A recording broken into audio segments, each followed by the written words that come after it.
Hello, everyone.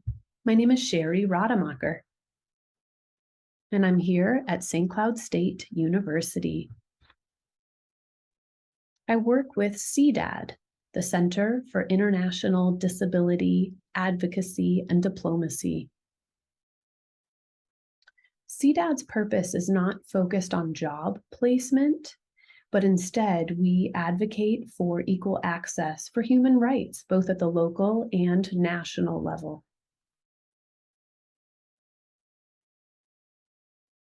Today, we're going to be discussing job sustainability and economic development.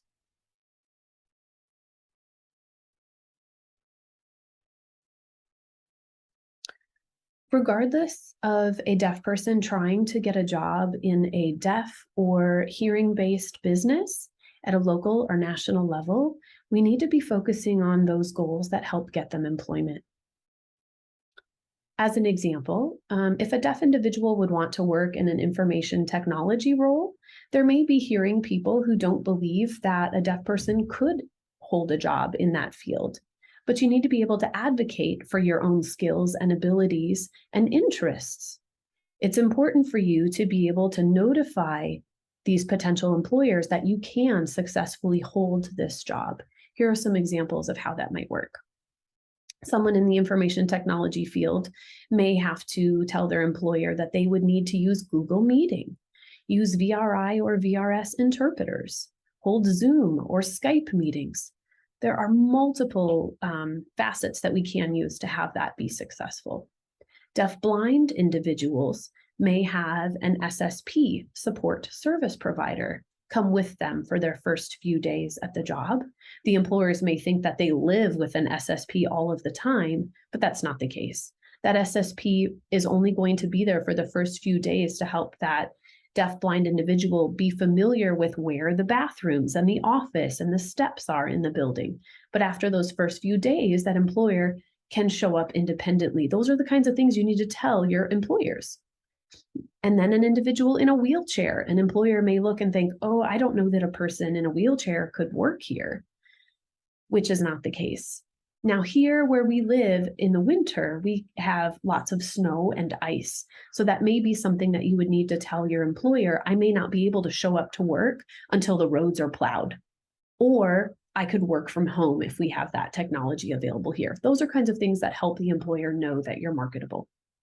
There are also deaf or hard of hearing individuals that are very good at speaking English, and employers may not understand why they need to have interpreters. So that's a place where you can advocate for yourself, saying that, yes, in a quiet situation, I may be able to understand you, but in a noisy environment, I may need more support. It's very important to keep educating employers.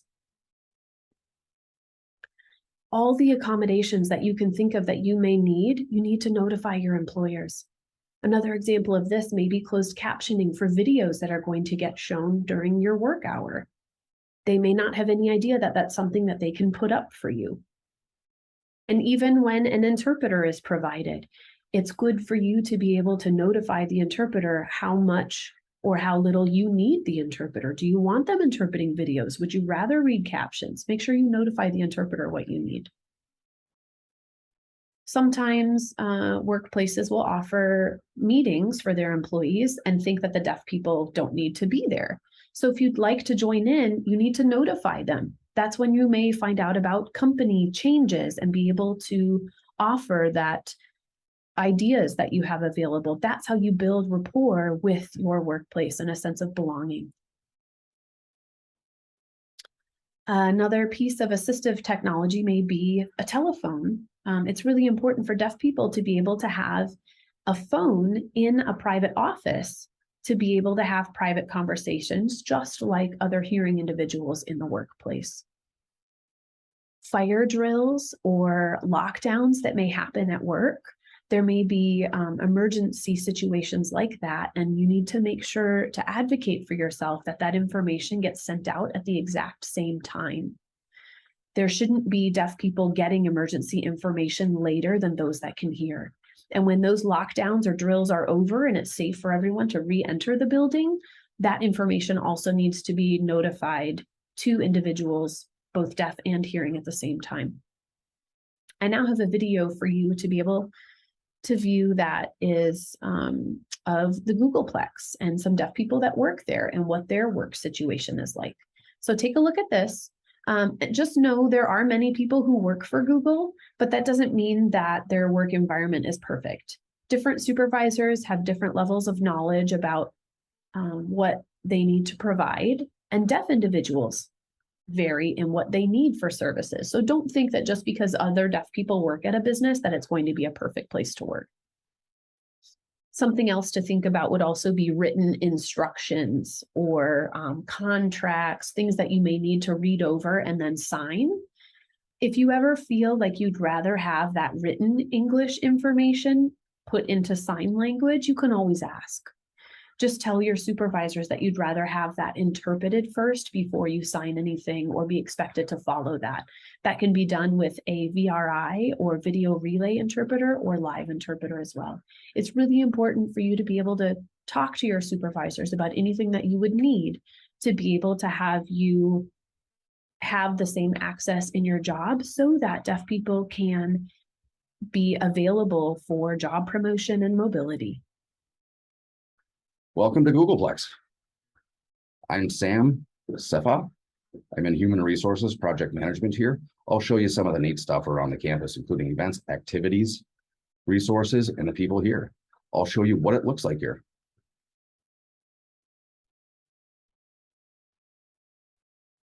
The Google campus is really big with buildings spread out across the property. People walk here and they're late for their meetings, so they'll have remedies for that, providing bikes, G-bikes, like this one here.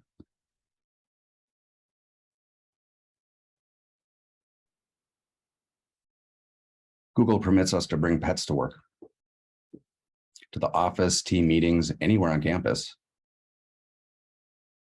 Here on campus, inside our buildings, we have slides. Those slides are for employees who work on the second floor and need to get to the first floor quickly to their meetings. This way, they'll be able to make it on time. Sometimes we're in a hurry to get to our meetings and we don't have time to go home afterwards. So there's a haircut truck here ready for us on campus. Hello, my name is Ken Herenstein. I work for YouTube. I'm responsible for creating captions on YouTube videos. It's been great working here at Google because of our mission. We make it accessible and useful.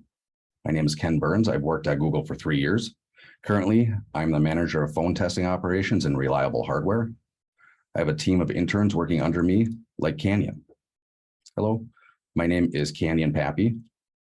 I'm a hardware intern here at Google this year. I'm an RIT student.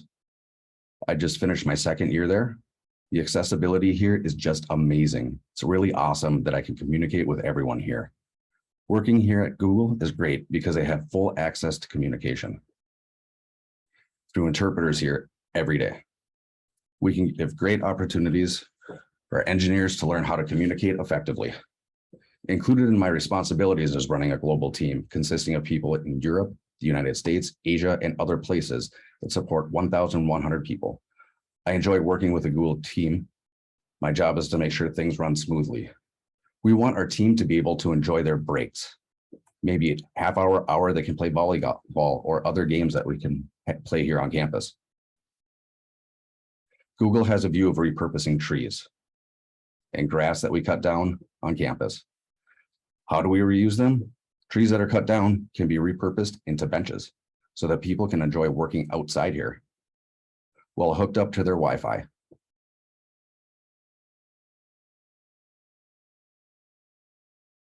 Also, we cherish the environment surrounding our cafeteria. For example, the water over there, California has a water shortage, so we used recycled water to keep the water beautiful and take care of our environment. At the same time, we're supporting surrounding vegetative ecosystems.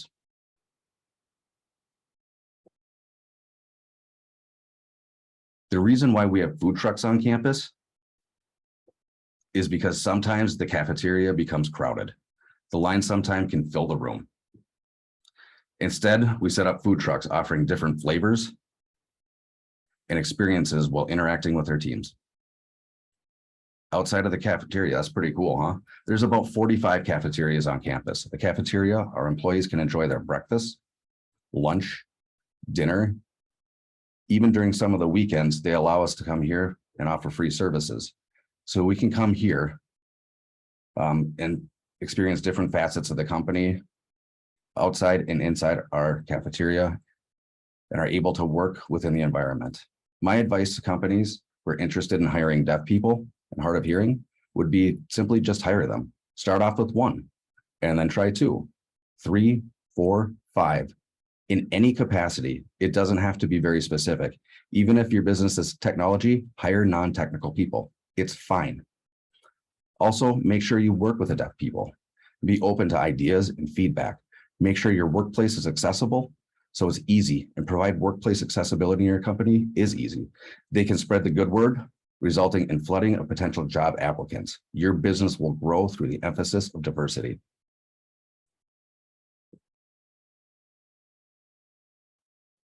Well, now that you've seen the video of the Googleplex, that really sounds like a fun place to work, doesn't it? They have everything you could possibly need, from food trucks and slides to bicycles. Sounds like a lot of fun. But most importantly, you've got to think about the needs that you have within your job. And whatever it is, notify your supervisors. Tell those employers what it is that you may need. I'd love to hear your ideas and feedback, so please feel free to contact us at CDAD.